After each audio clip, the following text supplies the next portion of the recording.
Dan harapan saya pilkada ini bisa menjadi pilkada yang inklusif. Kalau kita perhatikan mungkin selama ini kalau kita pemilu masih itu tempatnya TPS, terus terang teman-teman kesulitan untuk mengaksesnya. Kemarin saya usulkan juga supaya ada TPS mobil, Mas.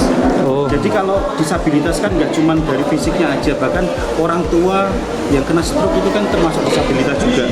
Mudah-mudahan hari pilkada tahun ini bisa difasilitasi lagi untuk TPS mobil bisa datang ke rumah masing-masing.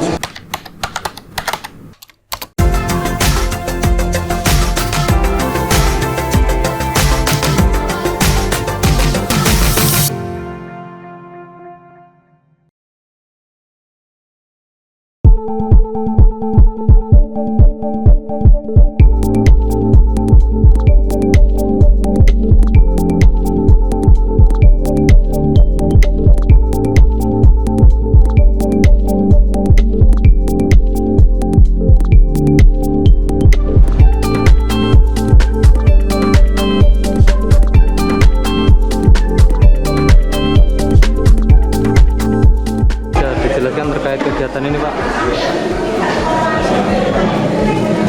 Terkait kegiatan sosialisasi hari ini di komunitas disabilitas dalam rangka kita melaksanakan program kerja untuk semuanya menyusuri semua komunitas yang ada, dan sosialisasi ini biar bisa terjangkau semuanya kalangan masyarakat Kabupaten Kudus. Untuk disabilitas di Kudus lumayan banyak, dan hari ini bisa hadir semua. Terima kasih.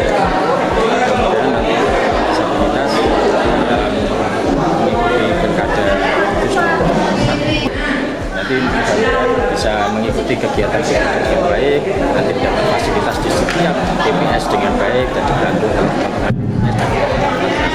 Itu harapan kami. Masukan-masukan dari teman-teman disabilitas bagus-bagus tadi. Itu tadi kan termasuk ada yang pemilih tunanetra nanti masih bisa didampingi keluarga atau bagaimana, Pak, untuk aturannya? Nanti teknisnya tidak beda dengan pemilu kemarin.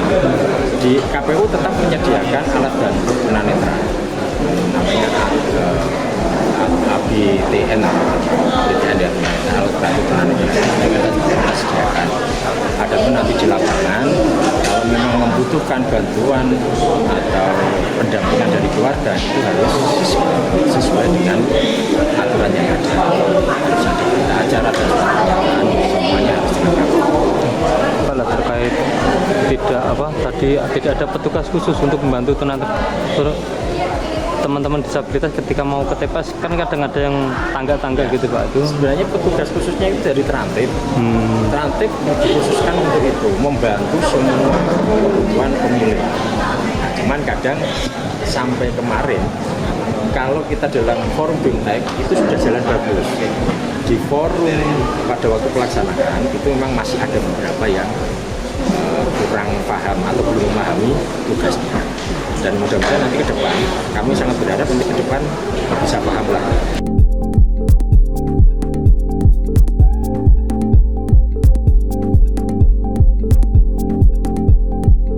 terkait adanya sosialisasi ini, Mas, dari KPU, Mas? Ya, yang pasti menambah pengetahuan teman-teman bagaimana proses tahapan pemilu pilkada tahun 2024 ini. Dan harapan saya pilkada ini bisa menjadi pilkada yang inklusif. Kalau kita perhatikan mungkin selama ini kalau kita pemilu masih itu tempatnya TPS, terus terang teman-teman kesulitan untuk mengaksesnya.